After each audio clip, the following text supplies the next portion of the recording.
my next question would be, I just graduated last week and I have a job lined up, but it's definitely not one of the top high packages in the field that I'm working in. So obviously that would be ruled off, but I'm guessing there are still other nine other criterias where I can try and fulfill, right? But in terms of this smart green card program, apart from the publications and the journals and judging and reviewing and all of that, how uniquely can this program kind of like direct me to and open another door for me in terms of kind of Um, fulfilling all those? I know yeah. quality is more important than quantity. I know that, but in terms of So first of all, what is high enough is a relative question. I don't know what kind of analysis you ran on this to kind of pseudo conclude that it is not high enough already, because it's not a absolute number. It depends on the role, it depends on geography or the location.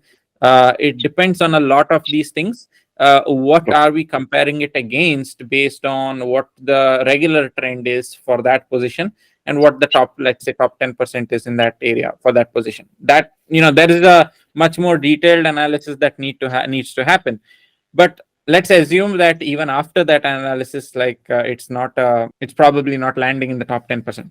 In that Mhm. case, I would say, like, you still have like another like at least, in my opinion, five more criteria to go after, which is definitely greater than three, which is the Mhm. minimum bar that USCIS wants to see. And also there's final merits determination related stuff where they want to see that holistically your case makes sense and things like that as well. So overall, how does the program help if you are a student, and if you just or if you just graduated, got a job, and you're starting without high pay? Our program talks about, again, it depends on which plan you choose, because Yeah. it's although the methods are relatively the same, the involvement my team takes up in each one of those is slightly different, and that Mm. makes a difference in the level of focus your profile growth gets, and how many sort of mistakes you need to make on your end to even Mm. reach the optimal sort of workflow. That's also there, because my team gets involved much more deeply.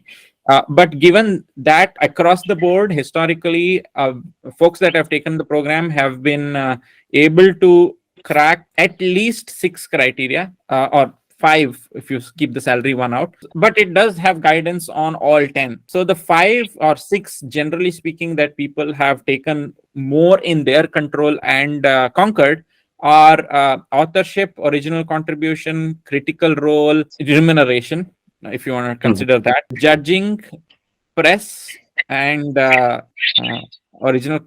All the six except awards, exhibitions, commercial success, and membership. Okay, got it. Yeah, because in Yeah. those four, at least two, it's directly applicable to artists and not necessarily tech/business people. Although there is a Right. world where you can like interpret, let's say, conferences as an exhibition Mhm. and things like that.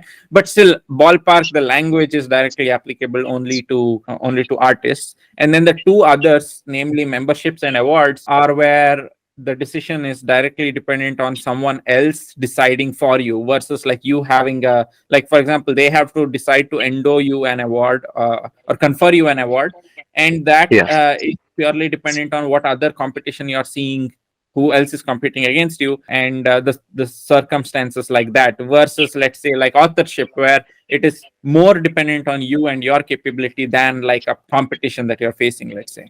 It takes a lot of effort to make these videos and bring it to you to help you out in your immigration journey. So please like, share, and subscribe to this channel, and click the bell icon so anytime I publish a video about the EB1A, you get notified and you are well prepared for that journey.